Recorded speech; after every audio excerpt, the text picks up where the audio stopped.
روز 20 اپریل سال 2022 مرزبانان قرغز در بودکند از یک کوشش از تاجیکستان با روی قاچاق وارد کردن 1.5 تن بار از جمله 500 کیلو چهارمغز، 560 کیلو نبات، 1620 شیشه فرش کولا و 10 کیلو مربا پیشگیری کردند. مرکز مطبوعات خدمات مرزبانی قرغیزستان گفت مرزبانان قرغز برای منع کردن ماشین قاچاقبر حتی به چرخهای ماشین هوندای پورتر 2 تیر زدند. راننده سال تولدش 1989 شهروند قرغیزستان میخواست بار برای فروش از تاجیکستان وارد قرغیزستان کند. راننده برای این بار با خود یگان سند نداشت.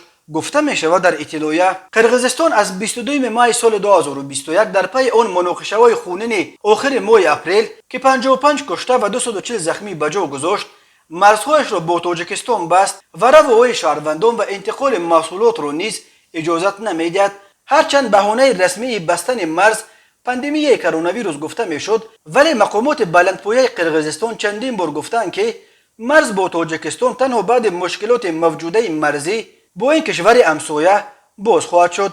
با گذشت 30 سال از سقوط اتحاد شوروی از 983 کیلومتر مرز تاجیکستان و قرغیزستان تا کنون حدود 330 کیلومترش تعیین و علامت گذاری نشده است. در قطعه‌های بحثی که اساساً در مرز ناحیه‌های بادکند و لیلک قرغیزستان با جماعت‌های شهر اسفره و ناحیه غفوروف تاجیکستان جایگیر شدند، هر سر چند وقت بر اثر آب و زمین و چراگاه و راه مناقشه و رخ می‌دهند.